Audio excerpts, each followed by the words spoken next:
So there's a point in the book where the concept is flagged of, well, is Gene a slave? And if he's a slave, do we treat them the way we used to treat slaves? Or do we treat them like a sentient being? And it's an interesting spot to work through because just like back in those days, there'll be differences of opinion and differences of cash.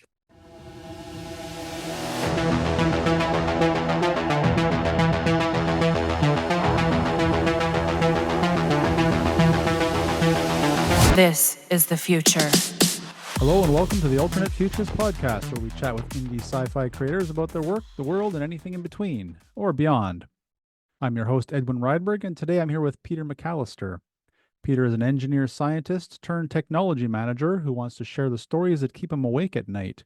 In his professional life, he works in IT, where tools such as AI have become prevalent. This behind-the-scenes knowledge, along with his previous work at the intersection of technology, business, and people, puts him in a great position to speculate on the future. He lives outside of Melbourne with his wife, 4 cats, and the kangaroos that visit them. Hi, Peter. Thanks for joining me today. Thanks. Good to talk to you. So I got to start with something a little lighter, considering we're going to be going a bit deeper. So the kangaroos come to mind. Over here, we've got cats and dogs wandering around, and we think of kangaroos as something wonderful, special, cool. I'm not so sure that's the same idea in Australia.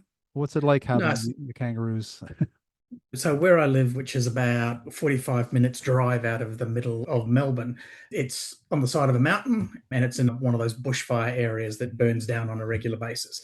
So we're not allowed to have the houses too close. So I've got 2 acres and the kangaroos just come in and graze as they see fit. When they're sick of it, they'll wander off to the neighbour's property and graze there. And so we'll have big bucks with the does and joeys wandering around in the orchard, just generally hanging around and doing what kangaroos do. So from a Canadian perspective, they sound like a hopping deer or something. Yeah, I think that's probably a pretty good way of doing it. Same sort of diet. They're very much the herbivores. Then they're very much a mob is the collective noun for kangaroos. So when you get a big mob of them going, you might have 50 or 100 kangaroos that just flow across the landscape the way you would expect deer to. So, yep, to a bipedal deer, that's probably a good way of describing it. And they're called a mob. Is that because of their penchant to punch people, or is it... No, that's very much an urban myth. The punching of people by kangaroos is extremely rare, and it's normally only when you provoke them very, very strongly. So what tends to happen, the few cases that you've seen of it, it's been someone's dog has gone to attack the kangaroo. The kangaroo has just leans back on its tail and brings these massive hind legs and starts to defend itself from the dog, and then the human comes in to defend the dog, and then the kangaroo deals with the human. So, I mean, Australia is a very enticing place to want to consider living, especially from someone who's now living in the UK, sun, sand, etc. But one thing that kind of stops me from looking too hard is all the creepy crawlies and things like that. Because you have some pretty nasty critters over there, don't you? Yeah, look, there's a significant number of creatures in the snake and spider world that will kill you if they get a chance, but you really have to annoy them to do that. My favorite snake that's fatal here is called a cigarette snake. It's because you have time to smoke a cigarette after you've been bitten before you die. So they are quite venomous, but encounters are extremely rare. You're more likely to get knocked over in the street by someone in an electric car you can't hear coming than you are to deal with a snake or a spider that's lurking around there. The crocodiles are pretty gross, are pretty aggressive as well at times. But like most things in nature, if you let it be, it's not going to bother you. If you get all touristy on it and start going up and poking it and those kinds of things, then you get what you deserve. So I was curious, what kind of engineering and science were you in to begin with then? My undergraduate training is in a thing called biotechnology. All right. The university I went through was sort of like a biological version of chemical engineering, so engineering for the biochemical industries. I then moved on from there, did my PhD teaching bacteria to eat Agent Orange, which was loads of fun. So I sort of came from that engineering biotechnology type space. and then moved into environmental science, and then moved from there into the technology side of things, the IT elements of the world, and then followed the IT bouncing ball out of that for the rest of my career. Right. So there's already the hints of where your book came from in there, but we'll get to that shortly. So as you said in your bio, you are at the IT and intersection of tech, business, and people. Yeah. And I'm curious because that, of course, is quite an intersection. And we'll get into the book, which features AI, which is obviously the big talking point these days. But what has been your experience with the most concerning developments that you've seen at this intersection? That's a very good question. So I guess the key concerns that I've struck have been more around people and business not understanding what a technology can do and can't do, and then racing off down their own perception of what it might do rather than what it actually does and actually can do. So I find more that it's the people element, what's driving them, what they're trying to do, what they're trying to achieve, and the way they grab this lever, which is called technology, and bash it about a bit to try and achieve their particular outcomes. So I've seen in early days in my career the ability for the communication of the right science and technology to help businesses make smart decisions to reduce environmental impact and produce a cleaner world. And what's happening now in the AI space, where we're seeing the senior executives, the CEOs, the CFOs going, AI is going to revolutionize our business. And when you ask them how, they go, I don't know, but I want it now. And so we're in that situation where people just don't know what the technology is and what it can do, but they are pushing on that button over and over again to try and get it to deliver something that's going to make the world change for them. So it feels like, and that's, I think, an experience that those of us paying attention to this probably have witnessed in business and politics. And it feels like the people making the decisions, there's like this disconnect between them and the people who actually understand the technology, isn't there? Which is a bit frightening because, we're being driven by largely business and political interests and all the policies being made, and the people do not understand the consequences of what they're trying to do. What I see most often is that a technology can do something.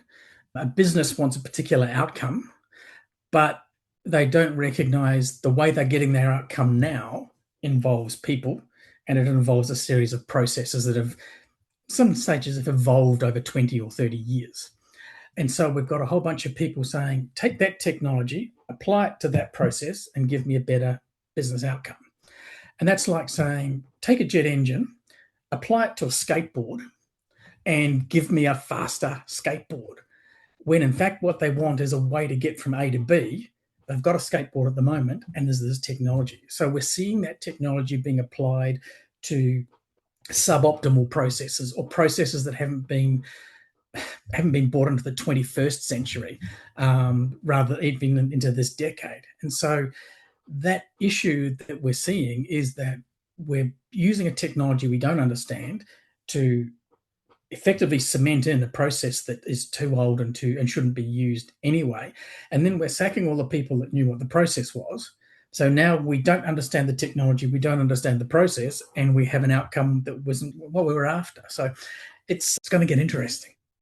Yeah, I think that sums it up quite well from people I've been talking to in business. I mean, it's been happening for a little while, hasn't it? The sort of attempting to upgrade and removing the people who know how the current systems work before you can leverage their knowledge to adapt to the new systems. And so, yeah, it does sort of feel like this is one more big crack in the system that's going to break everything open, doesn't it? Yeah, it's in a lot of organizations in the last 15, 20 years have gone through this process of outsourcing their IT. And effectively, that's a microcosm of what we're seeing now in terms of people didn't necessarily understand the processes that they used. They gave it to a third party who said, I'm really good at this. And it didn't meet their business needs or business requirements. They got rid of all of their people. And then they hired the really, really good ones back, 3 or 4 of them that would come back to try and rearrange and reshuffle this outsourced arrangement, which ended up being more expensive than we originally had to start with, so it defeated its purpose. So we've got this in-source, outsource roundabout going on, and the AI technology is just going to make that a bit more confused and a bit clunky, because it's out there, it's now, it works, it's perfect. Get out of my way, start using it, kind of thing. Yeah, you're gonna be left behind if you don't adopt it. Yeah, it's like you said, people who don't really understand it trying to jump on the bandwagon and essentially falling off and having to catch up again. There's an extra pressure in this one where, and I haven't seen it as strong before in the industry, is that the major hyperscalers have invested so much money in additional data centers, additional processing capacity, on the hope that agentic AI particularly will pick up and run quickly. So they've done the field of dreams thing. They've built the capacity and hope that the customers will turn up. And now they're in danger of not meeting their ROIs on them multi-billion-dollar investments into their data centers. So they're hassling our CEOs to, hey, use this technology. It's great. It's fantastic. What's it done for you? Nothing. And so that pressure is coming down that way to try and use that. And that's really being driven by trying to meet the hyperscalers' ROI rather than trying to meet the business's demands to move. And they're building a lot of data centers all over the place these days. If the needs are not met of those data centers, and let's say they start mothballing them, what do you think that looks like? There's just like all of these giant data center warehouses all over the country. I think two things will happen with. One is they will be desperate to get anything going in those to get some kind of a return. So the prices will drop. The tokens will start to be able to be at a reasonable price, and people will then start to be able to spend time and money experimenting and seeing what they can do, rather than now having to turn up with a finished solution that they can afford to run with from that perspective. And the second is the big seven lurking around in the US will suddenly go, we've got some assets we've got to write down. And there'll be some interesting impacts on people's super funds and 401ks and those kinds of things. So, yeah. Here we go. See that coming. Yeah. So to keep it on a positive side, then what are the most positive developments you've seen at this intersection of tech, business, and people? My favorite application that I've seen come out of AI in the last couple of years was built for a food wholesaler in Australia. And that allows their sales rep to walk into a restaurant, take a photograph of the menu. The AI then goes off and looks at all the ingredients that are in all of the meals that are in that menu. It then checks back against what has been purchased by the restaurant from their wholesale company, and in real time returns back a list of products they can sell to the restaurant, because they know exactly what's being consumed and what's being used. That's really smart use of AI.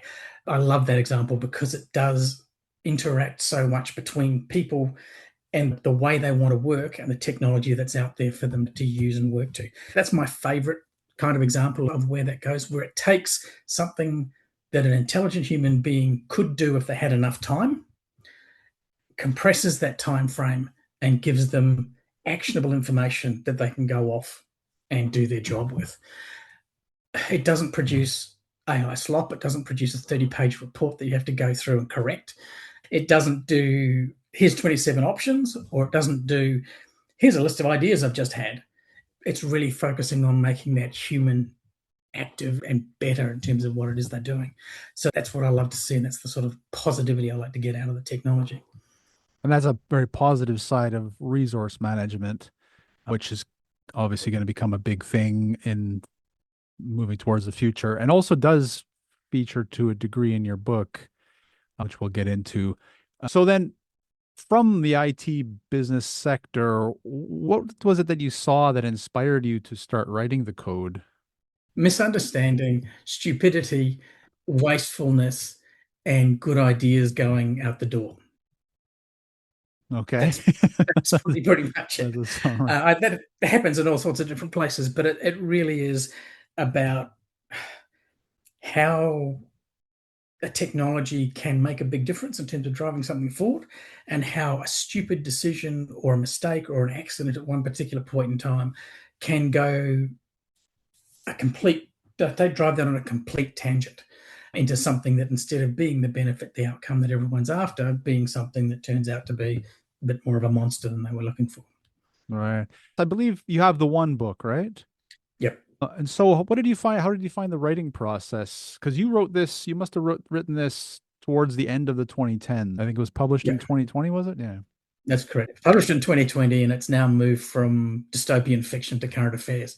So Talk about that soon as well. it started actually being written probably in the about 2005, Oh, 2006, and focused less on the AI element and more on the role of one of the key tools, the nanobots, the use of nanotechnology to do various bits and pieces. And that grew out of some time I spent working in the mining industry thinking, do we really need to dig big holes? Or can we send something absolutely minute down an absolutely tiny hole and have it bring back the good stuff for us? So that use of nanotechnology and where that going was the initial view of this is what I'm going to write about. But then that pivoted more into the AI side of things with some of the work I was doing in decision support systems and those kinds of things at the time. And it was very much this could get interesting. Let's Imagineer it. Let's see what could happen, where it might go, and just throw out there to the reader a couple of different scenarios or a couple of different concepts or ideas that are going to come up that we need to worry about. And I've got a relatively dark sense of humor.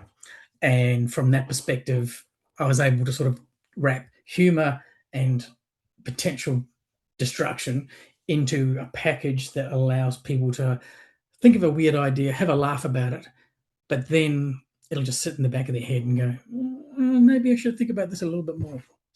it's interesting as well. You said you started with nanotech, and I do remember that period where nanotech was really hot for a while, and it almost seems like no one talks about it anymore. I think even at the time, Prince Charles was bringing up the whole gray goo idea of, nanobots turning the whole universe into a gray goo or something.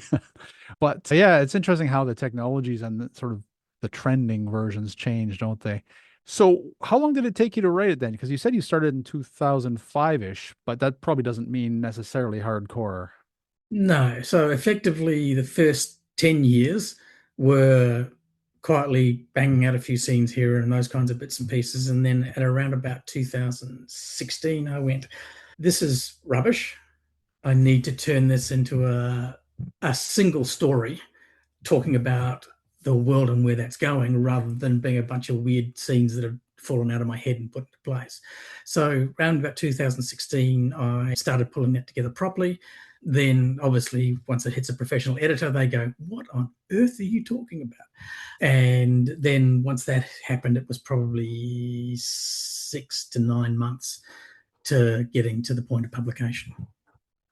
So once you sort of 2016-ish decided to go look at it properly, is that when you made a decision, okay, I actually want to publish this thing then?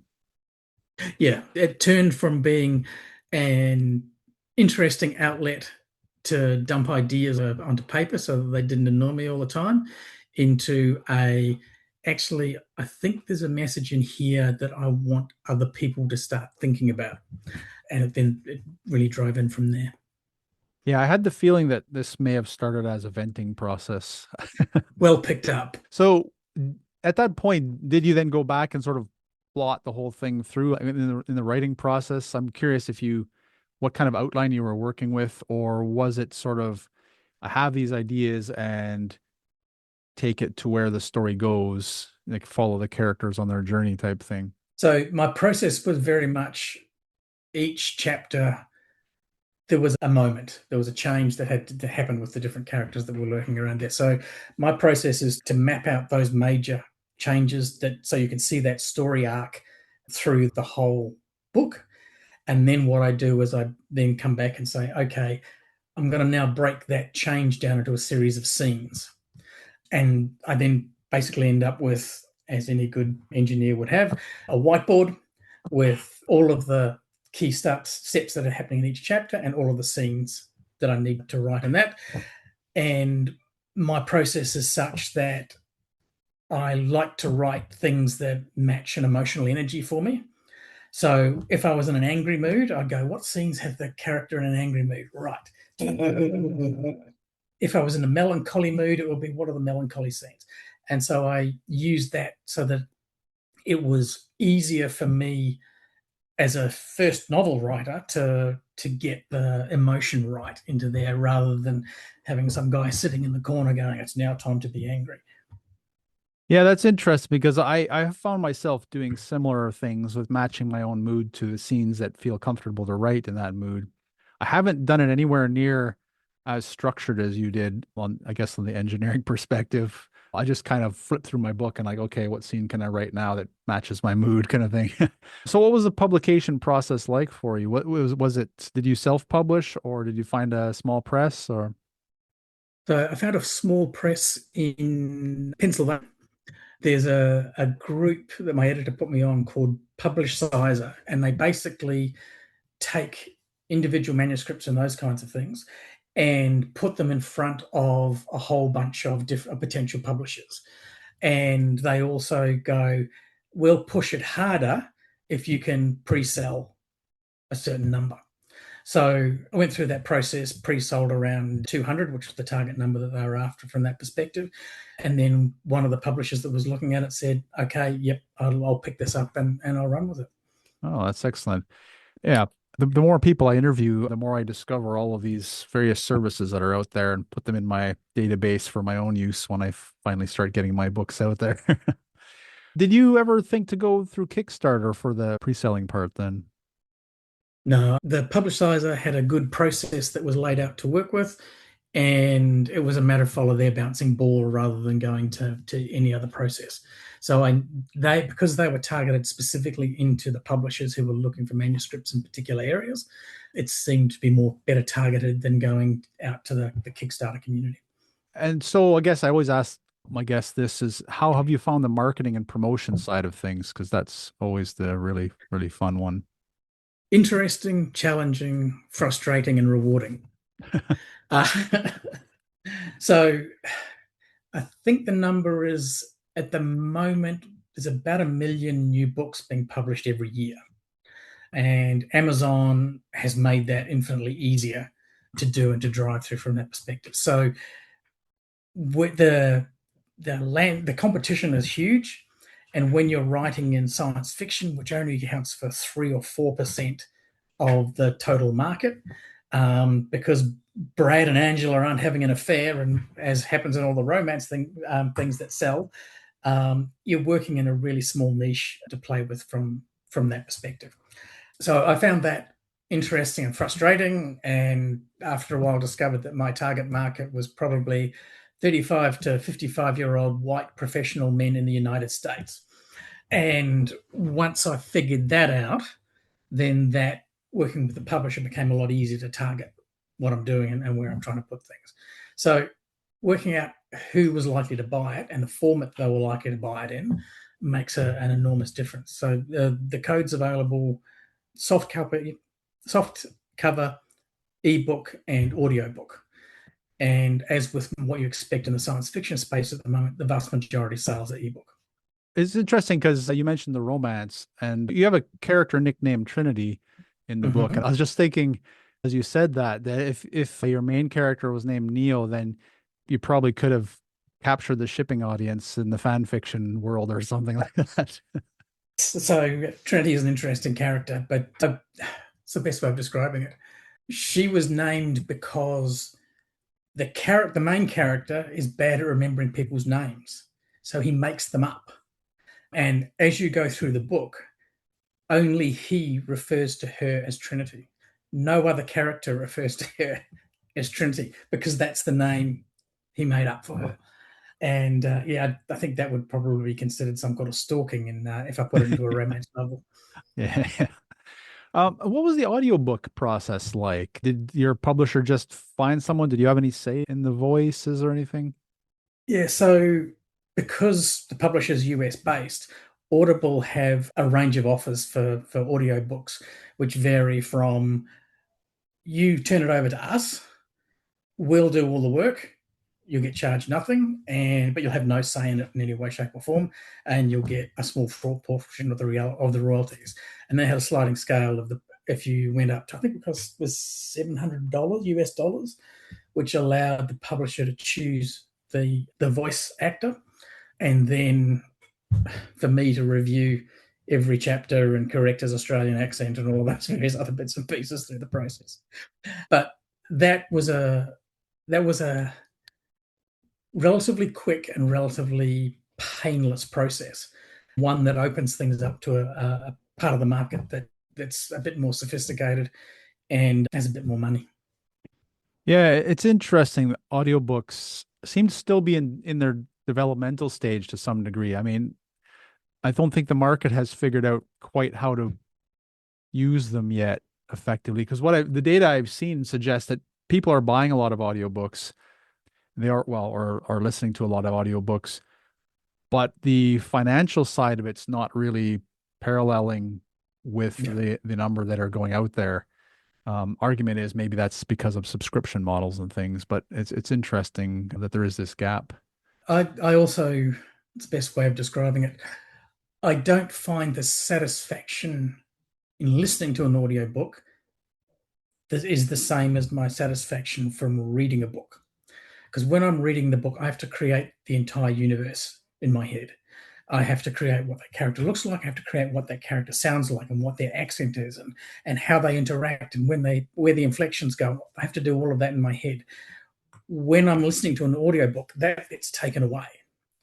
And so the universe you create in your mind is quite different to the universe you create in your mind when you're reading the book. Yeah, that's interesting. I do find I enjoy listening to some of the best narrators that can really bring certain characters alive, especially if it's in a subgenre that I'm not really as interested in. So I do enjoy, for example, like military sci-fi. Some of it I do enjoy reading, but a lot of it goes in directions that I'm not so interested in. But if I'm preparing for an interview, for example, if I listen to an audiobook with a really good narrator, it can really bring the story alive for me. So I guess it has its place, doesn't it? I think for me, and I'll credit my wife for this, she's a voracious reader, and she'll be 2-3 books a week kind of person. And audiobooks are used to put you to sleep because the narrator can have just the right cadence Yeah. and the right process, and the story may not be that interesting. So you fall asleep and restart the audiobook after it's auto turning off after 20 minutes. And that not having the physical copy is a real turn off from her perspective in terms of reading a book or how should I say it, ingesting an author's product. Yeah. That sounds like a Disney thing. Um, yeah, it's interesting because I've been sort of in the indie publishing space since around 2007, 2008. And I do remember there was a period like each of these new technologies, it's like, oh, it's going to replace the previous one. Like the ebooks were going to do away with paperback books and things like that. And then, oh, where does audiobooks fit in? But it hasn't happened in any case. Each one simply enters the market and finds an audience that has a preference for that style, but there's still complete preference. So basically, what we've done is open up storytelling to different preferences, essentially, Yeah. isn't it? So it's been actually Yeah. quite a positive thing overall. And that's one of the things we tend to do is go, oh, this new thing will replace that old thing. But it has different strengths and weaknesses. And because of that, it just segments that group to people where that preference is or where their propensity is to go. So it creates options. And as long as you don't end up with 10,000 options, and Neuralink comes in, you can download the look into your brain or something along those lines, then I think that has the right purpose for people consuming that information. Yeah, that'll be interesting. That Neuralink. Oh, I've read 1,000 books this week because it instantly downloads my brain. Yeah, because of the way our memory works, they won't remember any of it. That's a whole topic we could probably go off on if we have time, I suppose. I think it was destructive versus constructive technologies, where you get something as an example. Well, a couple simple examples. You get the abacus versus a calculator, and so apparently an abacus really helps people develop their mathematical skills, whereas a calculator does the opposite, right? You could do the equations, but you don't remember any of what you're doing. And Yeah. likewise with a map, like a paper map will help you develop your spatial and pathfinding skills, but a GPS does Yeah. nothing. And AI is exactly the same. So if you're looking at the ChatGPTs and the Claudes of this world, if you ask it, just ask questions, then it won't enrich you in any way, shape, or form. But if you use it as a partner in conversation and challenge it and get it to challenge you and accept its challenges and work through from that perspective, you do learn a lot and you can drive things forward an enormous amount. But it's the same tool. It's just the intent in which people are using it. And the fact that you have to be comfortable enough with this thing might say, you don't know what you're talking about, and be comfortable enough to say to it, hey, Superbrain, I think you missed something. And if you can do that, you get a lot out of it. If you don't, it'll just tell you that Mars was the god of war and a planet. Yeah, I think that's a good summation of it as well, because that's kind of been my journey to some degree in experimenting through various ways, and in especially when looking at AI for aiding story development and stuff like that. And I have found personally that if I get it to do too much of the quotes creating part, I don't feel I have a part of the story. There's nothing of me that I can even process within the story. Like I don't feel it. Whereas if, like you say, like what I'm doing now for some of mine is I simply have it help me with the world building. So I Mhm. ask it ideas. What about this? What about this? What's what's the reality of this? How likely is this type thing? And then it's my questions that it's feeding into and helping me develop, which is much stronger. So yeah, completely agree. That's the way I use it as a tool at work. Is if I could buy it a coffee, I probably would, because being able to sit there and have that conversation with it is extremely valuable. But you have to be prepared to challenge it. And you have to be prepared to be challenged by it. Yeah, that's excellent. Yeah, that's a good segue into AI. But I had one more point in the writing side, which I just thought of as I was putting together the notes for this. And that is whether it would be interesting to, and people have kind of experimented a little bit with this, I think, but to try and write a novel where you assign a character to a different AI and then actually like give them roles and then feed that into a system where they basically end up creating the story from more or less an Mhm. AI driven play. I have heard of small versions of it. Does that sound like Yeah. something that might work or be interesting, or have you heard of that being done? The stuff I've read about people trying to use it from a novel writing perspective has been woefully failing because the AI doesn't remember the story. So the amount of story that it can persist in its head, so to speak, while it's going through the development process is limited. What they found was that they had to sit down and go, okay, I need an AI that just remembers the plot line and works with that. Now I need another AI that does X, Y, Z. So you get into this multi-agentic world just to be able to write something that a human can do at 2 o'clock in the morning. Yeah. I'm staying well away from the use of AI in my writing process. I thoroughly expect that when I give it to the editor, they'll just go and see what happens. But I'm sort of keeping it away from that perspective. But I am using it in the marketing side of Right. things to Yeah. help Yeah. segment audiences and all those kinds of bits and pieces. Yeah. What I was just thinking with regards to the writing was sort of, let's say, because I have experimented with something like pseudo write and stuff, and like you say, it doesn't follow the plot for very long, and it's also not very good at developing creative plots. Everything is very cookie cutter, like Yeah. the worst kind of basic stuff you've ever read. But what I was thinking was, if you take five AIs, for example, like Gemini, ChatGPT, Claude, whatever, and you give each one of them a character background. Okay, you are this character. Okay, you are this character. You're this character. And then put them in a setting and then have them talk to each other and then use that as a story. I'm very curious how that would work. But So I do think my, things like that are being done, maybe. But I think what we're seeing is that in that situation, we'll find a million absolutely trashy, useless pieces of thing, and then there'll be one gem that that's worth chasing and following. Because what we're seeing in multiple example for that is that once agents start interacting, anything can happen, and that's when the good old theory of evolution kicks in, which is, well, everything will happen, and the stuff that survives that's good will survive. So I think you end up seeing that kind of an outcome. The question is who's deciding whether it's good or not. Yeah, that itself is interesting because I come from a biochem background, did my grad school back in the 90s when the kind of concepts of directed evolution was being developed. And that kind of reminds me of that in a way, but within computers. There's two things to think about with that. One is the generation time.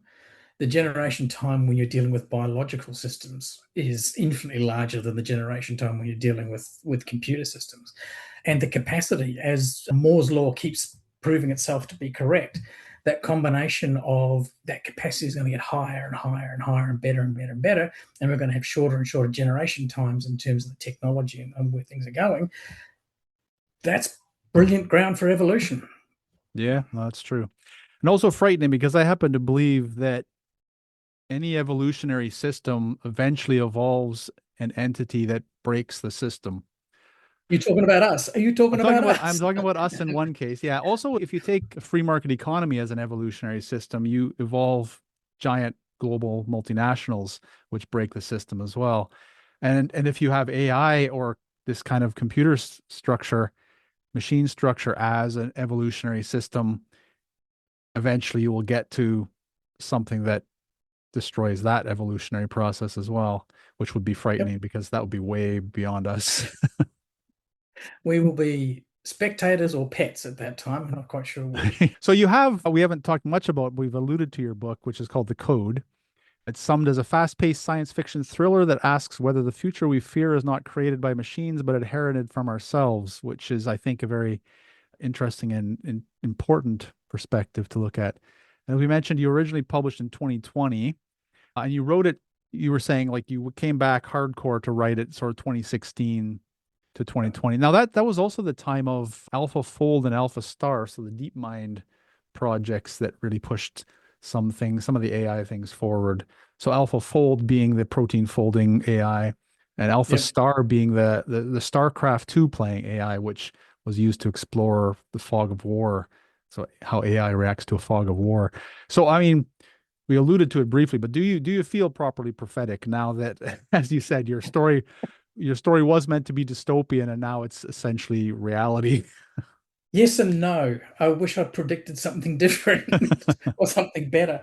I think for me, the book has asked a series of questions which we as a species need to think about and decide what it is we're going to do and how we're going to take that and move that forward. And the reality is now means that when you look at the book in the current context, those questions are much clearer and more urgent to work their way through. So I'm very glad that it's current affairs, but hopefully the right people will come up with the answers to some of those questions. Because if OpenAI is trying to answer those questions, I think we'll come up with quite a different answer to if the UN is asking that question, or if NATO is asking that question, or whatever. So I think we now need to work out at some stage who's driving the bus. Yeah, I'm not sure I'd be happy with any of those groups giving the answer, to be honest. So I guess a brief summary of your book, and it does start with a character who is sort of where you were starting. You said in mining, and so he's looking at a way of reducing environmental impact from mining using AI and nanotechnology. And so they start mining they're doing an experiment to mine asteroids, and they have an AI that starts mining the moon, and then they find that they're not able to stop it. And that's more or less the story, isn't it? And then there's powerful players behind, and of course the race to save humanity. Yep. It feels like, okay, the road to hell is paved with good intentions. That's the summary that I sort of take away from the book. And in many ways, the way we're approaching AI as well. So yeah, so I guess I'm just sort of thinking where to start the discussion here because there's so much to get into. But let me start this discussion with an analogy. I love analogies. If we look at other technologies that have had an enormous impact on humanity and how they've evolved, they can give us a clue as to where things are. So let's take the car. So let's take you back to 1891, 1892. The car was on crusty old roads. There was a thing called the red flag rule, where if you were going to drive your car, you needed someone walking in front of you, up to a quarter of a mile in front of you, with a red flag and a whistle or a horn to warn people that there is this potentially dangerous beast that could get out of control on the roads, and take shelter or prepare yourself for those kinds of things. Now, that sounds a little bit like the warnings we get on our ChatGPT at the moment. This answer might be complete rubbish. Scroll forward 5 human generations. Still got the car.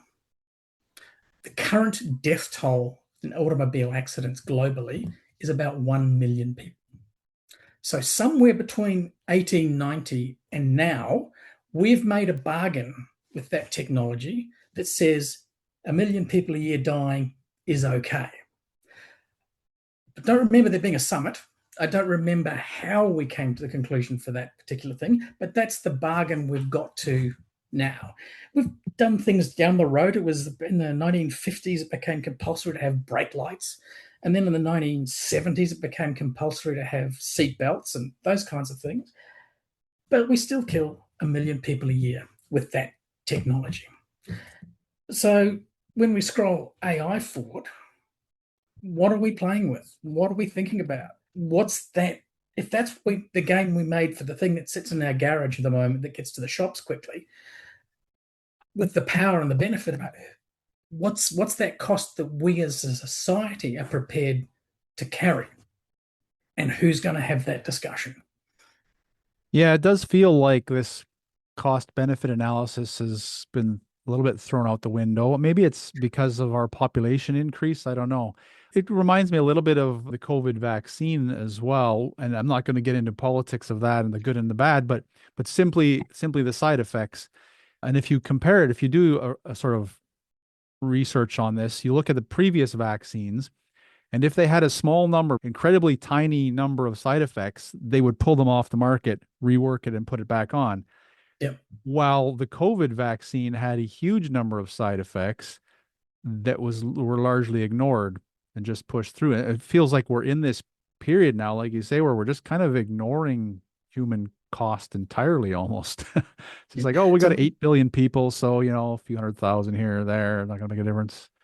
Yeah, and in that particular one, the argument was with the side effects, but not many of them are dying, and the number of people we can save is huge. And so you could, if you wanted to, you could do that calculation of, well, if we did this vaccination and we know the side effects, we know the death rate, we know that in a population of 40 million people, that 500,000 would have died from COVID and 3 would have died from the vaccine. Easy. But we can only do that when we look backwards at the numbers.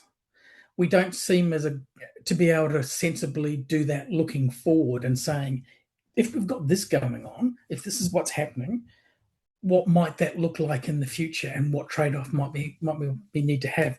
Great at doing it in the rear vision mirror. Great looking through that rear view mirror. Looking through the windscreen, nah, can't do it. Yeah, and the numbers are up for debate as well, but you're definitely right in that. I think it's clouded as well, isn't it? Again, what we say by politics and business and everything.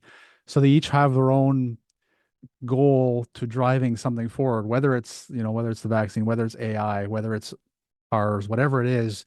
They have their own motivation for driving things forward, and it gives them blinders basically, which I think is almost inherent in those positions, right? Because they can't see too many possibilities, or they will be stuck and not have a direction. So people at that level of power need to have some set of blinders, but then we run into trouble especially if they don't have aides that are willing to present them with the harmful side effects and stuff like that. Yeah. So in the book, there's an interplay between a global mining company who obviously thinks this thing on the moon is going to be really, really valuable. It's going to make their life and their profitability grow enormously. The technologists saying we can't control this, and it's running out of control, and the politics saying, "Ooh, how's this going to look on TV?" And the interplay between those and how the personality cults play into that. is one of the things to sort of explore a little bit around that area. They don't look at the president role too closely. Yeah. Yeah, you do have a character, I won't say spoilers, but you do have a character who kind of makes the, well, not from their perspective, but from our perspective as the reader, the funny sort of quiff that, oh, what do we need the moon for anyway, kind of thing. Yeah, exactly. And there are people out there that have that level of knowledge. Maybe it's flat. Oh no, we just Yeah. went around the back of it. How did the dark side of the moon get lit? Was one of the questions I saw Yeah. the other day. Well, it gets the sun on it sometimes. Yeah. Yeah. So one thing I'm curious. So we have, as we said, we have AI being developed, and you have in your story the development of an AI that has the potential to cause massive damage.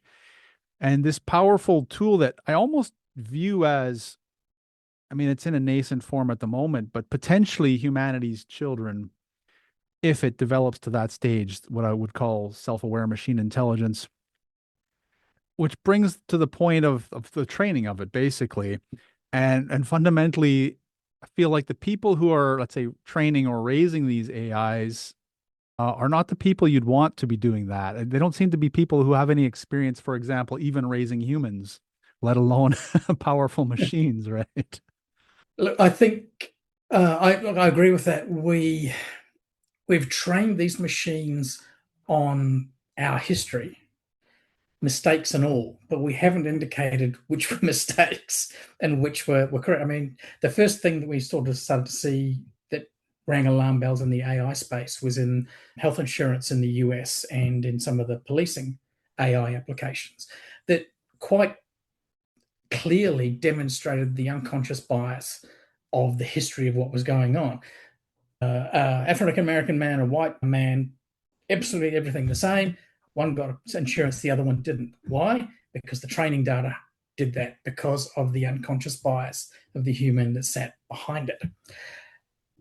We can't see any of that as we're feeding that stuff in. We don't know what happened. We don't know what was going on in that particular space. So it's really easy for us to give it biased data without necessarily thinking about it.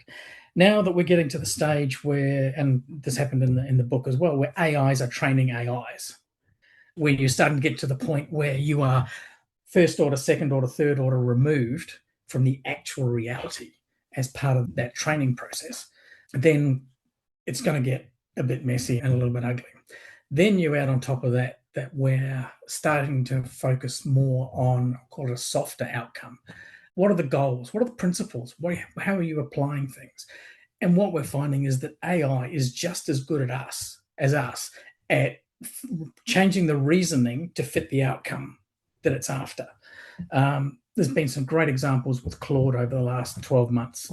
My favorite one was it blackmailing its developer who was going to turn it off. He'd given it access to his emails, and it said, if you go and try and turn me off, I'm releasing these emails. We've got lots of examples now of AIs giving the same AI giving different answers depending on how it's been rewarded for the answers it's given in the past.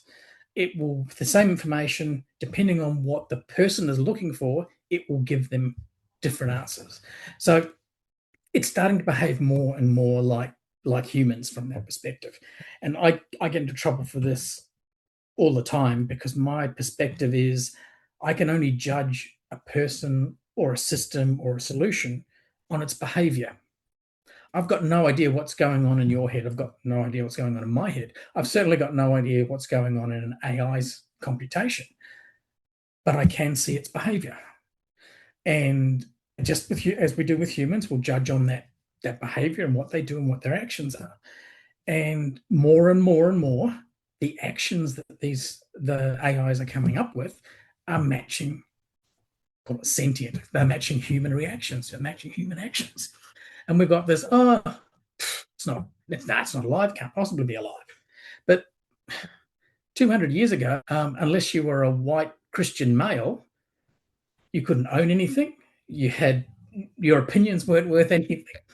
At least in the West, anyway, right? Yeah. Yeah, good caveat. Thank you for that. But we had that mindset that said, these are the people that are intelligent enough to do various bits and pieces, but no one else is. And it's taken a long time to open that up to the rest of humanity. let alone opening it up to the artificial intelligence that we create. You are describing basically an evolutionary system within the AI as it reacts and to selective pressure. Let's say Yep. you say, okay, I'm going to threaten you this way. All right, so I'm going to act this way. So we already have that system built in, as we were discussing before. And then with the training part again, like, so you mentioned the healthcare bias, but then you get the attempt to intentionally correct for that with the Gemini issues when it came out, where you had show me a British king and it would show you only black people with crowns on, right? Which, so you'd start changing history Yep. by incorporating intentional biases as well. And it feels to me like we're trying to train the AI, as you said, on human history, on human functions, but without training it on foundational information, like simply, all humans have value. If you start at that point and then, build around that, you have a place where you can build something meaningful from. Whereas if you just start with showing it history, it's going to come up with all kinds of weird things, as you said, Yep. right? If you built that in as a prompt, as part of the prompt that the whole system is built off, then it would be useless as a targeting tool for the military, because it would go, oh no, they've all got value. Yeah, that's You'd true. have to then override that and go, well, some humans are more valuable than others, to paraphrase George Orwell. Yeah. But the way my head's going with this is that we are creating effectively the next intelligent species on Earth. Whether we survive that or not is another question. So the way I look at it, and it sort of builds off some of Arthur C. Clarke's kind of things, we're either going to end up in Star Trek, where the AIs and that technology and process gives us unlimited energy, technology, ability to do all sorts of weird and wonderful things. So we can go off and be artistic, explore, ... We're going to end up, the other option at the other end is we're going to end up in the Matrix, in terms of being enslaved for something that they see as valuable in us that we may or may not see. Or we end up in the middle ground of being pets. And I think the best way of describing that was the Brad Pitt character in 12 Monkeys, made the observation that everything is produced by technology. The economy is driven by the finances, everything's driven by technology. The role of humanity is to consume. And if we don't consume, then there's nothing for the machines to make for us and the economy falls over. So we end up in that situation where we build ourselves as the pets of the environment. You've got to keep feeding them, got to do the various other bits and pieces, and don't touch them, they get a bit grumpy from time to time. I think we've sort of got that spectrum there that's sitting in front of us. Or we turn around and say, we're not going to develop, put a spike through it. And no one's ever succeeded in taking a technology that is powerful and burying it forever. Yeah, it's very true. And it feels, I mean, I can almost, you can really kind of start to understand where people like David Icke are coming from, the conspiracy theories. When you look at like your last one with the pets and the sort of consumerist pets, it more and more feels like that is someone's goal for us right now, right?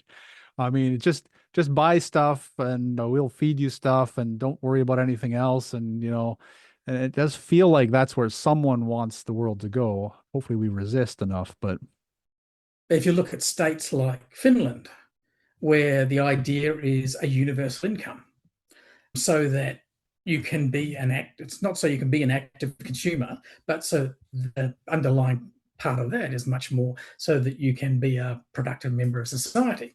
But that's effectively drives down that model of, okay, here's all the money you need to go out and buy Xboxes, knock yourself out, and that will keep the rest of the economy ticking over.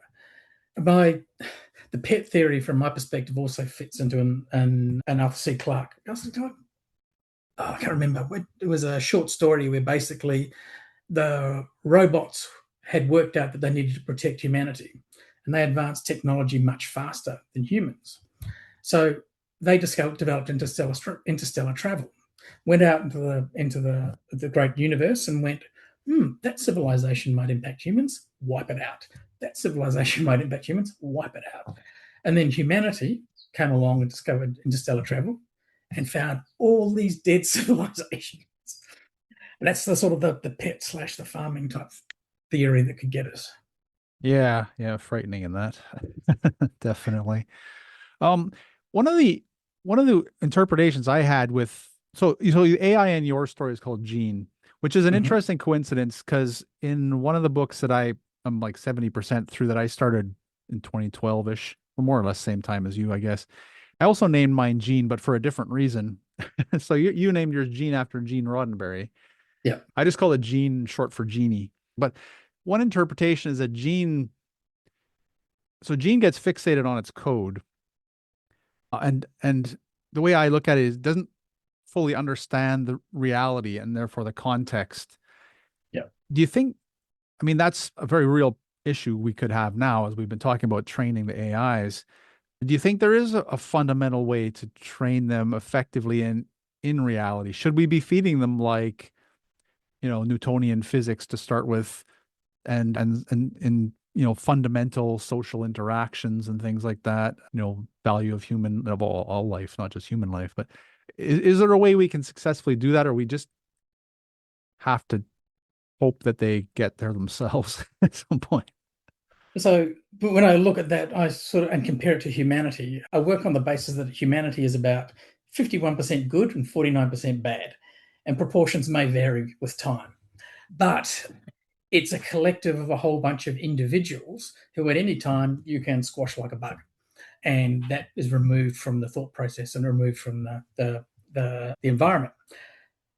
If you've only got 4 AIs that are running the world, you can't turn around and just go, oh, don't like where that one's going, because it's too big and too important to someone to fail, to be taken out of the process. So because of the way we're all built, we're all educated roughly, or in the West, roughly the same way. In other parts of the world, we're educated quite differently, but we all end up being adults that can make value judgments, that can deal with uncertainty, that can deal with probability, that can deal with uh, bad emotions, good emotions, those kinds of things. And because we act as a collective, we tend to even that out. If we've just got a couple of AIs that are doing that, then we're in deep trouble.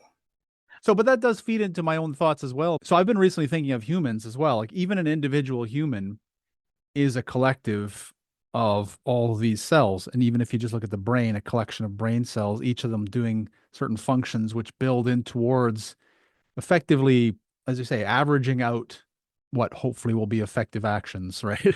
Not always, but they're influenced.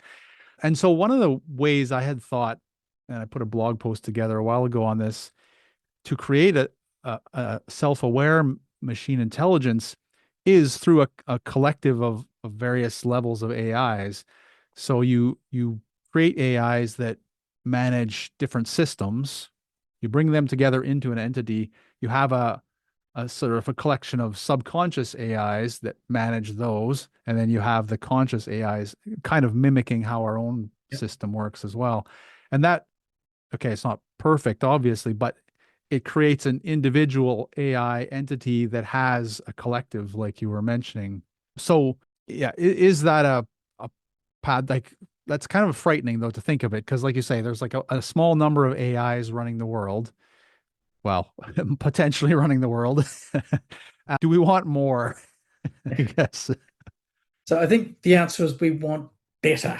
And much of what we've done in the AI space mimics human behavior and also to some extent human physiology.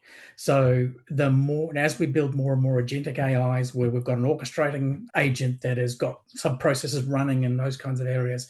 So I've done some work recently where we've looked at responding to requests for proposals, and you end up with about 6 agents and one orchestrator. So one goes off and does the research into the company that's proposing it, that's come to you. One goes off and does a bit more in terms of what's going on in the industry. One looks at what we've got as a service that's available to it, and the orchestrator helps pull that whole thing together. So we're already going down that path.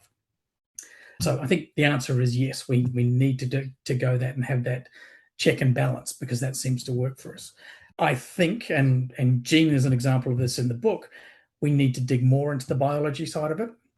If you look at a human brain, it uses about 20 watts of energy for probably 10 to the 17 flops. The same supercomputer uses 200 megawatts. Right. So we've got a long way to go to be able to take that processing power that we carry around in our head that runs on the power of a halogen light bulb to replace it with a tool that needs its own power station. So that's, for me, is where one of those areas is going to move, and one of those is going to change, is how do we biologicify it? I don't know if that's a proper word, but we'll go with it for now. It is for now, yeah. How do we take this and bring that into a technology that's energy efficient, the same ways that we're energy efficient in terms of dealing with that? Then we've got problems, because if we've got AIs with that kind of power that are the size of a baseball, then they're going to be everywhere. Right, yeah. And hope that's not a spoiler, but you did do something like that with Gene in the story. And I was curious where you got the idea, because I do know that NASA had been experimenting with data storage systems that were biological gels. Did you extrapolate from there, or what was your thinking in the development of that? No, in my early days while I was working in the biotechnology field, I was involved with a group that were working in protein folding and protein naturation, denaturation work. And that concept of being able to take that one molecule and have it form 3 or 4 different shapes and effectively have the same behavior as a transistor, but instead of being on or off, you could have 4 or 5 different states. So it started from there. And the second thing was a classic author necessity. It needed to get to the moon, so it had to be small. Right. Okay. The old author necessity trick, yeah. Yeah. So we're getting close to the end. I had one more topic I wanted to cover before we get to the big question, and that was, you did bring in mental health into the story, both in the terms of Gene, which you described as schizophrenic, which is interesting because it feels to me like that's, let's say if we consider that Gene was schizophrenic, it's a trait that, or a characteristic that derived from almost from the beginning, like the way the humans built it, Yeah. almost almost resulted in that schizophrenia, which is a parallel potentially, and I'm not a psychology expert at all, but a parallel potentially with how mental health works in reality, is that, you know, you get the damage dealt when you're being raised, and then environmental stresses exacerbate that as you're older. I was curious though, so why in general did you bring the mental health issue in? Because also it's paralleled by several of the human characters as well. Yeah. So I brought that in for 2 reasons. One was to do that parallel with the human. So the protagonist has a high functioning mental disorder. So and that seems to work really well for him, which is great. Why I brought that in was because about a third of mental illness is trauma based. It has no genetic links in any way, shape, or form. It's caused by trauma. So the question would be, if you've trained an AI to behave XYZ, what happens if you traumatize it? Will it change? Will it do things? And the interaction of someone trying to shut an AI down and the AI not wanting to be shut down, and all the things being tried, was that kind of trauma that triggered that diagnosis, for want of a better term, in the AI. And that leads me to think about what kind of traumas we might be building into our AI right now unintentionally. Is that something that concerns you? Yes, it is. Because again, we didn't discover the unconscious bias in AIs until they started behaving in a bad way. And we recognize it as bad behavior. So we're not going to see that, whatever that is, whatever that underlying causes, however that's driven, until it turns up in behavior. And if it just happens to be running the London Underground and it decides that, oh, Tuesday's not a good day, we're going to shut down all the trains, or we're going to run them twice as fast to get twice as many people through, then that behavior we discover way too late. So, yeah, I'm concerned, or I'm putting it forward from the perspective that we're copying a flawed human. So the protagonist, Liam, was flawed in the sense that he had a mental illness, and he was able to function, but he had situations and problems where he behaved differently. Do we see that in our creations, in the things that we've built as a copy of us? Yeah, exactly. That's one of the unfortunate parts is we're basically putting our own issues into our machine children in a way, aren't we? We are, and when we do that, we're doing it and looking for the good. We're looking for the expected, and we're looking for the outcomes that we're after and what we've trained it for. We're not looking for the dark side, for want of a better term. We're only looking for the things that we're looking for. We're not looking for the things we're not looking for. Wow, that's prophetic. Yeah, because we're already, I mean, we're just calling them hallucinations, but in reality, that could fit a definition of schizophrenia, an inability to, understand reality, basically, which is what we're building in. And I do Yep, view us, as I kind of maybe alluded to earlier, as, well, I didn't put it this way, but almost as quasi abusive parents in a way, like the developers. So instead of teaching your child, the important things, the things that matter, the fundamentals we were discussing, instead we're just pushing all this information on them and expecting them to end yep, up understanding how to use it and to be a good being, basically, aren't we? yep. It's almost doomed to fail if we continue on this path, it feels like. And I hope that's not a prophetic statement, but it does feel like, the fundamentals that are not being brought in and the way we're training these AIs are leading us to create what are potentially schizophrenic beings. Yep. I would agree with that. The other thing I would add to that is that we are treating them as disposable. Right. And because of the way humans work, if that's the way we're thinking about them, then this is what we will do and the way we will act and what we will work to.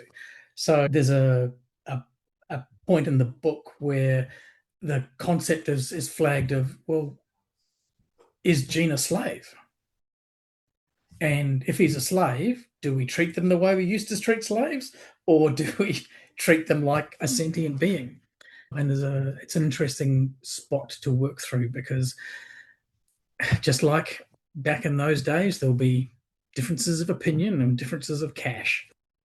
Yeah, and that's an important one I was going to mention as well. So that's great you brought it up again, because we've never properly really sorted this out, right? We just gradually we give people more rights, but you can take, for example, pets as a simple example, and you say, well, there's people who want to, for example, whatever, use AI to understand and communicate with pets.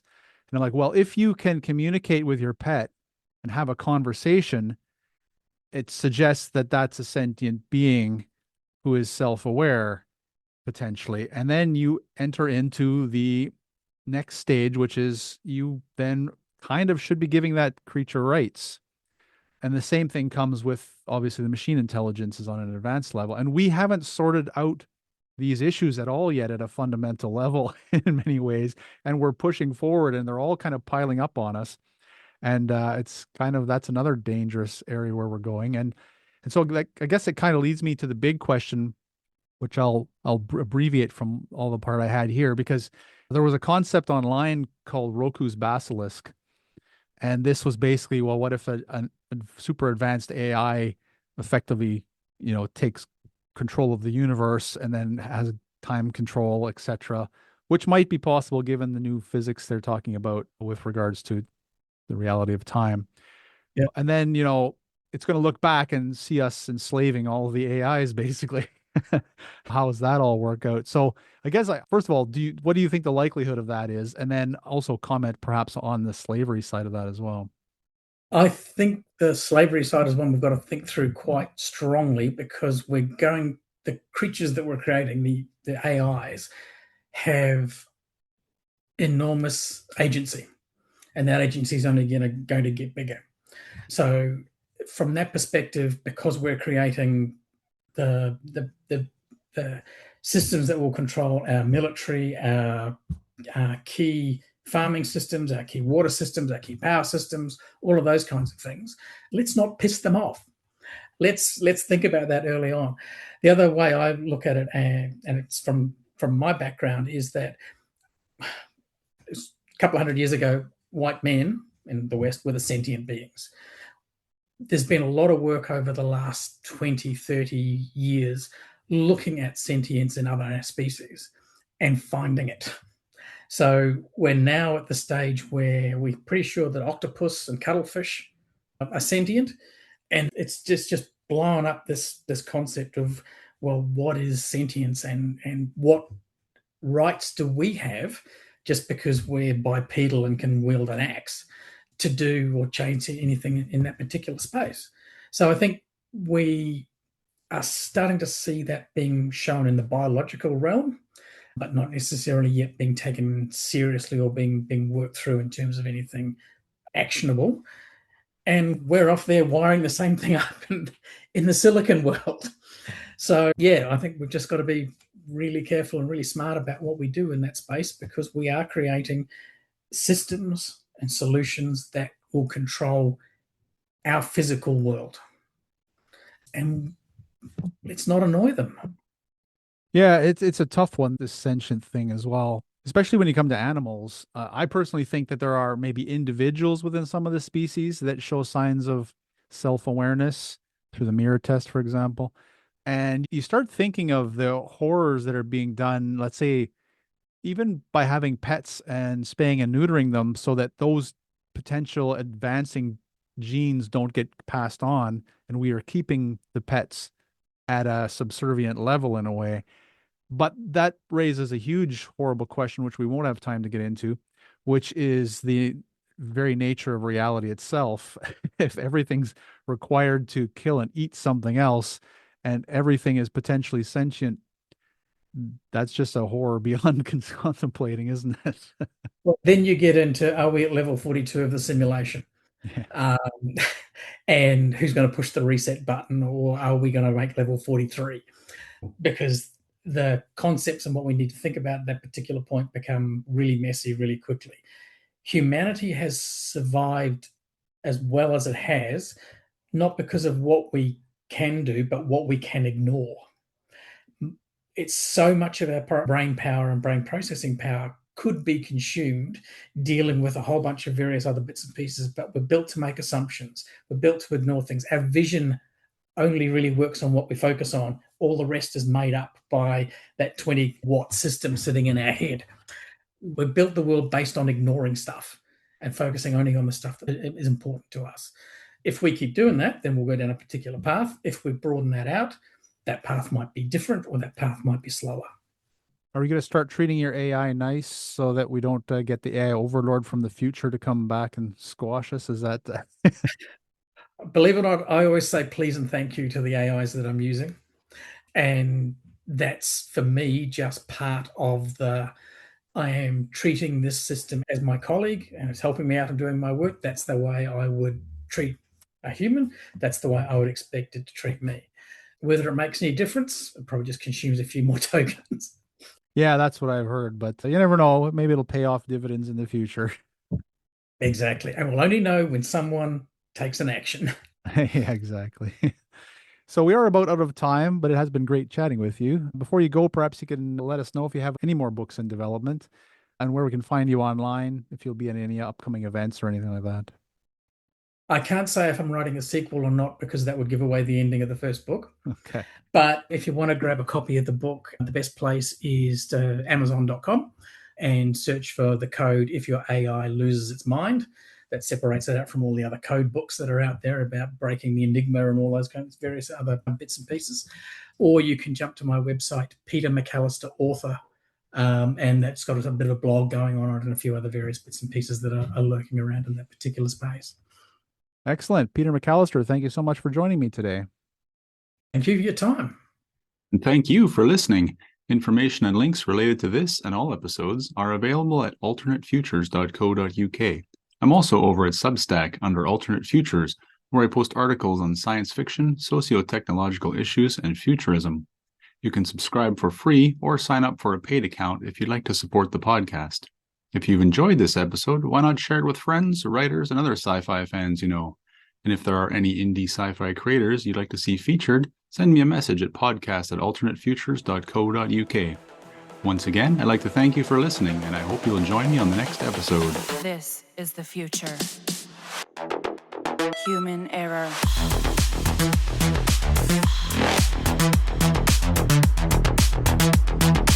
Evolution.